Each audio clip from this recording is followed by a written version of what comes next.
दिनै बर' बिमानि मेगनाव मोदै खुगायाव खदै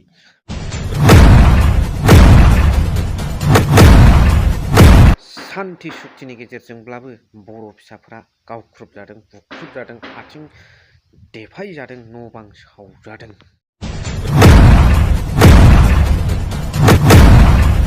जोंनि जायगायावनो जोंखौनो नंखाय सासे अफिसारा थोजासे निन्दा होलांदों।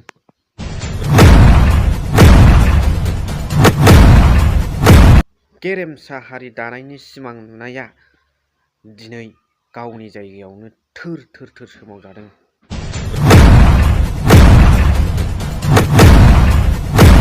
बेफोर खोथाखौ लानानै दिनैनि भिडिअ'आव थरलि सावरायलांगोन। भिडिअ'आ जोबोद इम्परटेन्ट जागोन गाइस।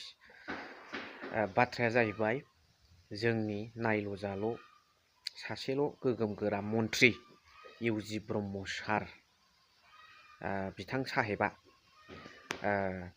बनरगाव कनस्टिटुवेन्सिनि सिङाव थानाय बानुगाव ओनसोलाव मोनसे इलेक्सननि पारपासै लानाय इउपिपिएलनि मिटिङाव बाहागो लानानै माखासे बिजेपिखौ सापर्ट खालामनानै बनरगाव जोंनि बर' मैखोम एरियायाव बिजेपि केन्डिडेट बसायनायनि माखासे इंगितखौ होदों।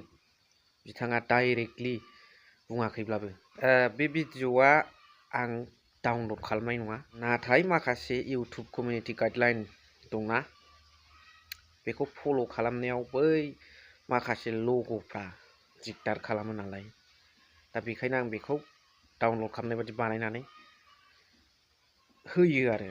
खिन्थु बिराद स्ट्रिक्ट जाबाय रुल्सफ्रा, दा बेखायनो जों खेबथारनायबाबो माखासेफोरनिखौ लग'फोरखौ खेबनायावथ' खोमोरनो हाया, बानायनायाव खोमोरनांगौ जायो। बेफोर जेखि जाया, थार बाथ्राया जाहैबाय बिजेपिनि दारैनो दिनै हाजार हाजार बर'फ्रा सान्थि सुक्तिनि गेजेरजोंबो गावख्रुबजादों, बुख्रुबजादों। दा बे बिजेपिखौ बनरगाव केन्डिडेट होनो सासे मन्त्रि साहेबनि राव इंगित खालामनाया जोंनि थाखाय साननो गोनां बाथ्रा। जेखि पार्टियानो जाया मानो, इउपिपिएल हक बिपिएफ हक।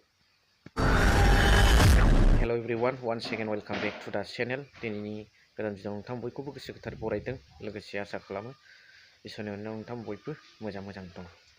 गेरेमसा हारि दानायनि सिमां नुदों जोंनि गेजेराव माखासे दैदेनगिरिफ्रा। नाथाय दिनैनि थासारियाव बुंनायनि खारना जाहैबाय गेरेमसाया माखौ बुङो?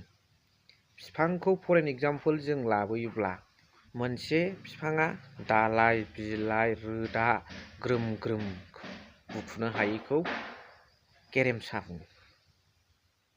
दा बे गेरेमसा माहारि दानो रायज्लायबाय थानाय खुगायाव जों दिनैनि समाव बुंनो थाङोब्ला नोंनि सिक्स सिडिल एरियायावनो हनै माथो थोर थोर सोमावजागासिनो गेरेमसा बिफांखौ। नोंनि सिक्स सिडिल एरियायावनो नोंनि रावखौनो खोमोरनानै गाहायाव दोनबाय, थोर थोर सोमावबायब्ला, नोंनि सिक्स सिडिल एरियायावनो नोंखौनो मेलेम गलायनाय गावथारबायब्ला, आथिं बुख्रुबबायबा, नोंनि सिक्स सिडिल एरियायावनो नोंनि न' बांखौनो सावबाय, बेसर आबादखौनो सावबाय, नोंखौनो खाथि बन, नोंनो खुरथा खुरखुर होनजाबायबा, साननो गोनां बाथ्राया बे। नोंथांमोना सानलायदो आरो कमेन्ट्स हरदो। मा प्रयजन दंमोन बिजेपिजों एलायन्स खालामनायनि? इउपिपिएल आरो बिपिएफ ज' जा, दाबो नायथों, खौसे जा। लेक अफ इउनिटिया जोंनि गेजेराव मानो फैबाय थायो? मानो सानस्रिफ्रा गोरोबलाया? थांखिया एखेबाबो। बिजेपिखौ बनरगाव बादियाव केन्डिडेट होनानै देरहाहोनांगौब्ला दिनै बिजेपिजों एलायन्स जानायनि थाखायनो, रिमट कन्ट्रल जानायनि थाखायनो दिनै मोनखानाय थाखानाय एसटि सिटआबो जेनेरेलआव थांबाय। मोननांगौसो खमायलांबाय। सुबिदा थाखानायखौ सुबिदा गैयैसो खालामना होबाय। एक दंमोन 0 खालामना होबाय। बेखौ रायजो राजाफ्रा मालाबाबो बावला। बेनिखायनो रिमट कन्ट्रल मानो जानो? जोंहा मोननै दंखायो गोगोम गोरा रिजनेल, इउपिपिएल आरो बिपिएफ ज' जानानै एमपिबो दादो, बिटिसिखौबो सालायदो, दिसपुरावबो गभर्नमेन्ट लागावदो। बिदि सिट थिलायबाय थानानै फाग्ला जाथिया ओरै बुख्रेब जागासिनो दं। दालाइ बिलाइ गासिबो थाख्लायनानै दोनजोबनाय। दा बेफोर गासिबो थासारिफोरखौ नुनानैबो नुयै बादि बिटिआर गभर्नमेन्टआ दिनै मानो सिरि? रोजा रोजा बर' बिमाफोरनि मेगनाव मोदै खुगायाव खुदैखौ हुखुमारनायाव मानो एथ' लेट खालामदों ना हुखुमारनाय नङा नामा?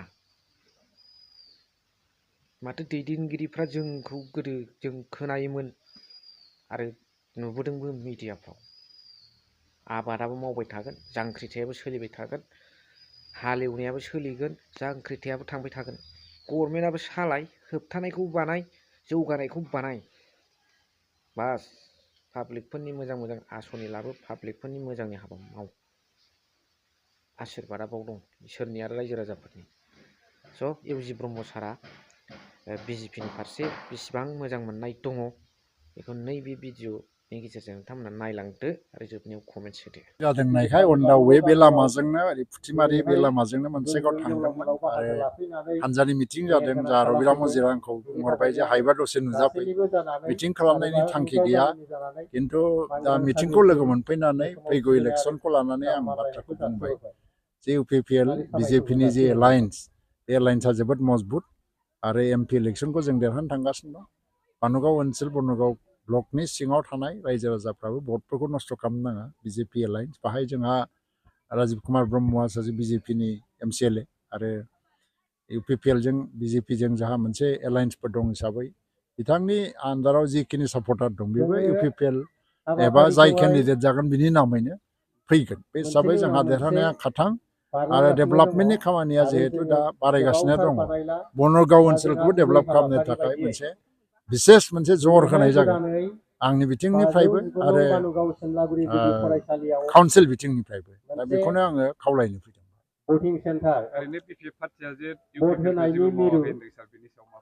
दा बिसोरथ' बे बुंगोन दे 17 बोसोराव बिसोरो पिएमएवाइनि न'आ सेंसन जानानै थासेयावबो मावनो हायाखै। कयेक हाजारल' न' होदों, नाथाय बे 3 बोसोरावनो जोङो 1 लाखनि बारा न' लुबाय। दिनै 17 बोसोर सासनाव थानानै माने फरेस्ट राइट एक्टनि आन्दाराव हा पाट्टा होनो हायाखै। बेसेबां हा पाट्टा होदों बिसोरलाय? 27,000सोल' होदों जानांगौ बे 17 बोसोराव। नाथाय दा नैबे 3 बोसोरनि गेजेरावनो इउपिपिएल सरकारा फ्राय 1.5 लाखसो हा पाट्टा रानबाय। थ' बेफोर खामानिफ्रा मावनाय जादोंना जायाखै? फारसेथिङै जोङो दा स्कुल रिपेयारिं जागासिनो दङ आरो एकर्ड इमप्लिमेन्टेसना पर्यायक्रमाव थांबाय थादों। एनडिएफबि सारेन्डारफ्रा रिहेबिलिटेसनबो मोनगासिनो दं आरो मार्टिएस न'खरनो एक्स ग्रेसिया रानबाय दाखालिनिफ्राय, बे मोनलांबाय थागोन।